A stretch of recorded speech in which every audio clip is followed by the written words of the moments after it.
prices since Putin's invasion of Ukraine caused these price hikes, these prices to spike and rattle international oil markets. Excuse me.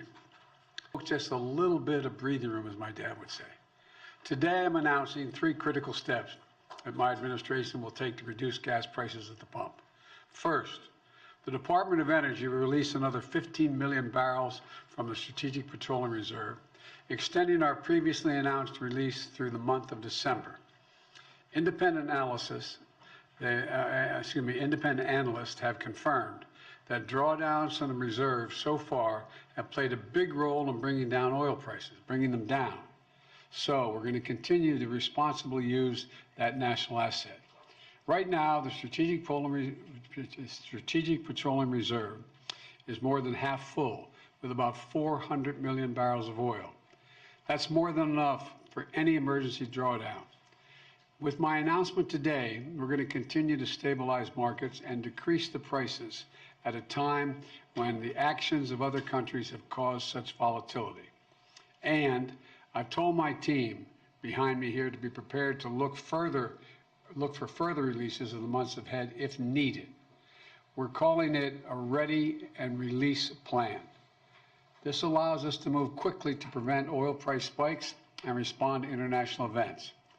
Secondly, we need to responsibly increase American oil production without delaying or deferring our transition to clean energy. Let's debunk some myths here. My administration has not stopped or slowed U.S. oil production. Quite the opposite. We're producing 12 million barrels of oil per day. And by the end of this year, we will be producing 1 million barrels a day, more than the day in which I took office. In fact, we're on track for record oil production in 2023. And today, the United States is the largest producer of oil and petroleum products in the world. We export more than we import, and I've heard from oil companies that they're worried that investing in additional oil production today will in case demand goes down in the future, and they're not going to be able to sell their oil products at a competitive price later. Well, we have a solution for that. Today, I'm announcing a plan to refill the Strategic Petroleum Oil Reserve in the years ahead at a profit for taxpayers. The United States government is going to purchase oil to refill the Strategic Petroleum Reserve when prices fall to $70 a barrel. That means oil companies can invest to ramp up production now with confidence they'll be able to sell their oil to us at that price in the future, $70. Refining and refilling the reserve at $70 a barrel is a good price for companies, and it's a good price for the taxpayers, and it's critical to our national security. To put it in context, since March, the average price of oil has been more than $90 a barrel, the highest since 2014. By selling from the Strategic Petroleum Reserve at the higher price of $90 earlier this year, and then refilling it in the future at a lower price around $70, we'll actually make money for the taxpayers, lower the price of gas, and help bolster production, all while totally consistent with my commitment to accelerate the transition to clean energy. So my message to oil companies is this: you're sitting on record profits, and we're giving you more certainty, so you can act now to increase oil production now. The third thing I'm doing is I'm calling on oil companies to pass the savings on to consumers. Consider this: in the second quarter of this year, profits at 6 of the largest producers, publicly traded oil companies, were more than $70 billion.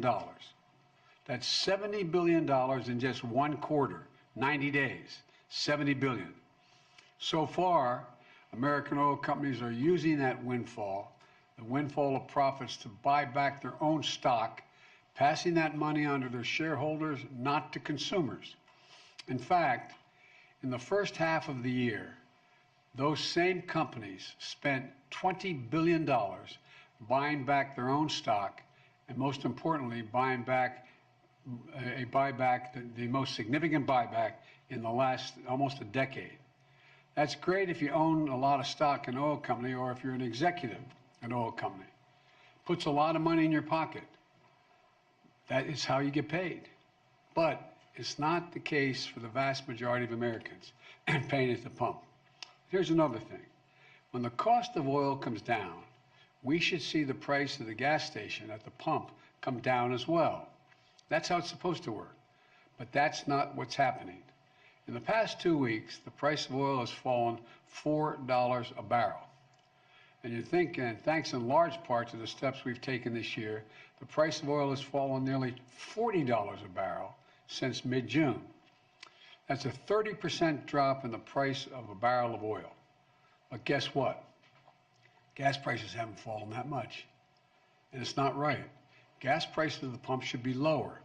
In fact, if retailers and refiners were earning the average profit they've made over the last 17 years, Americans would be paying at least 60 cents less per gallon for every gallon they buy. Say it again, 60 cents less for every gallon they buy.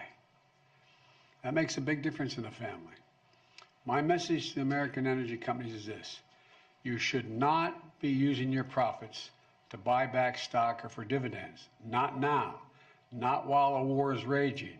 You should be using these record-breaking profits to increase production and refining. Invest in America for the American people. Bring down the price you charge at the pump to reflect what you pay for the product. You still make a significant profit. Your shareholders will still do very well, and the American people will catch a break they deserve and get a fair price at the pump as well. One more thing I want to mention today. Our country needs to pass permitting reform to accelerate the development of clean energy. Right now, the process of getting clean energy projects approved is too cumbersome and too time-consuming. So I'm asking the Congress, pass a permitting bill to speed up the approval of all kinds of energy production, from wind to solar to clean hydrogen, because we need to get this moving now, quickly, now.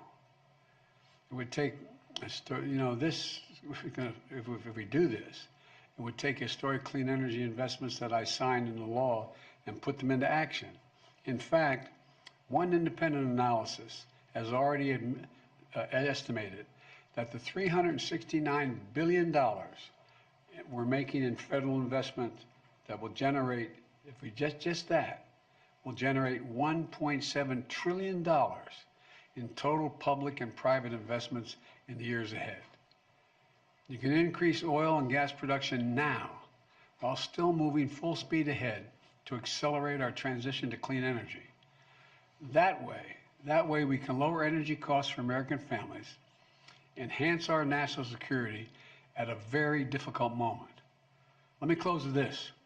I know it's been a rough 4 or 5 years for the country. For a lot of families, things are still tough. The choices made by other countries are affecting the price of gas here at home. That's why I've been acting so aggressively.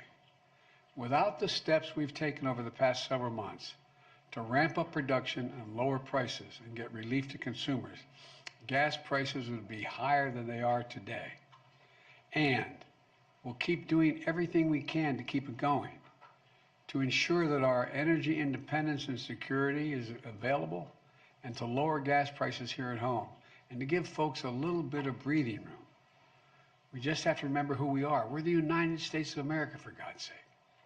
There's not a single thing we can't do when we put our minds to it. And we can strengthen our energy security now, and we can build a clean energy economy for the future at the same time. It's totally within our capacity, totally within our capacity. Gas prices are coming down.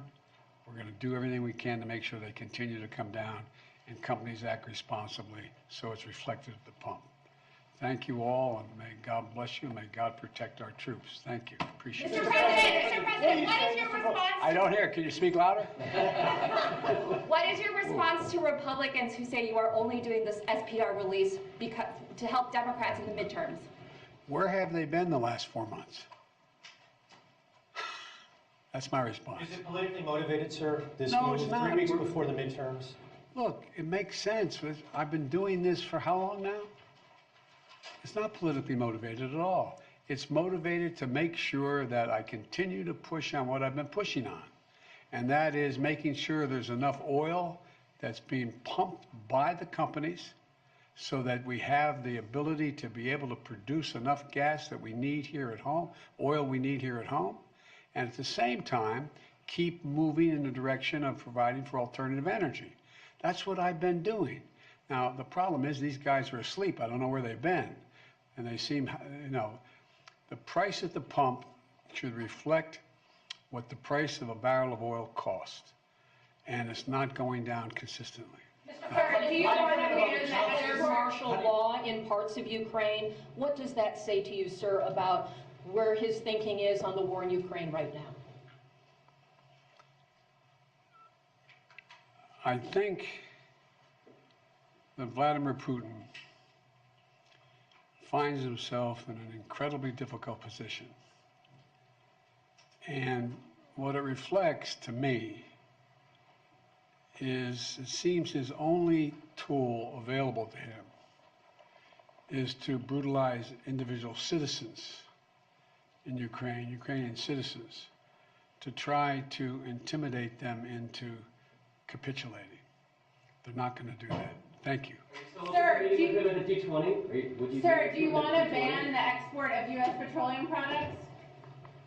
Thank you, Mr. President.